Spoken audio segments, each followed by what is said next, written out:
ঝাড়গ্রামে পুজো দিয়ে প্রচার শুরু বিজেপি প্রার্থীর। ঝাড়গ্রামে পুজো দিয়ে প্রচার শুরু বিজেপি প্রার্থী লক্ষ্মীকান্ত সাউয়ের। আসন্ন বিধানসভা নির্বাচনকে সামনে রেখে রাজ্য জুড়ে রাজনৈতিক পারদ ক্রমশ চড়ছে। প্রার্থী ঘোষণা হতে বিভিন্ন রাজনৈতিক দলের নেতারা নেমে পড়েছেন জোর কদমে প্রচারে। পিছিয়ে নেই ঝাড়গ্রামও, এখানেও শুরু হয়ে গিয়েছে নির্বাচনী লড়াইকে ঘিরে তৎপরতা। এরই মধ্যে ঝাড়গ্রাম বিধানসভা কেন্দ্রে বিজেপি প্রার্থী হিসাবে ঘোষিত হওয়ার পর বুধবার সকালে ঝাড়গ্রাম শহরের সাবিত্রী মন্দিরে পুজো দিয়ে প্রচার শুরু করলেন লক্ষ্মীকান্ত সাউ। মন্দিরের পুজো দিয়ে ঝাড়গ্রামবাসীর মঙ্গল কামনা করেন তিনি। এরপর দেয়াল লেখনের মাধ্যমে আনুষ্ঠানিকভাবে প্রচারের সূচনা করেন।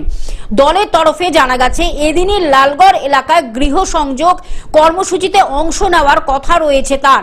প্রার্থী হিসাবে নাম ঘোষণা হতে সমর্থকদের মধ্যে উচ্ছ্বাস দেখা যায়। ঢোল ধামসা বাজিয়ে তাকে স্বাগত জানান কর্মী সমর্থকরা। উল্লেখ্য, প্রার্থী তালিকা প্রকাশের পরই ঝাড়গ্রাম কলেজ মোড় থেকে তাসা বাজিয়ে একটি বর্ণাঢ্য মিছিল করেন লক্ষ্মীকান্ত সাউ।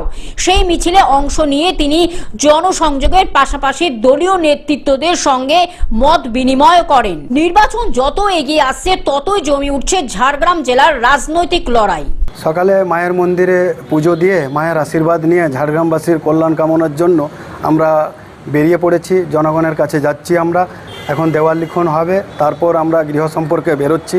বিভিন্ন অঞ্চলে আমাদের সারাদিনের কার্যক্রম রয়েছে। ঝাড়গ্রাম থেকে অরূপ ঘোষের রিপোর্ট, গ্লোব নিউজ। এখন থেকে গ্লোব টিভি দেখুন আপনার স্মার্টফোনেও। গুগল প্লে স্টোর অথবা অ্যাপল স্টোর থেকে ডাউনলোড করুন গ্লোব টিভি লাইভ অ্যাপ। এছাড়া জিও টিভি অ্যাপ থেকে দেখুন গ্লোব টিভি লাইভ।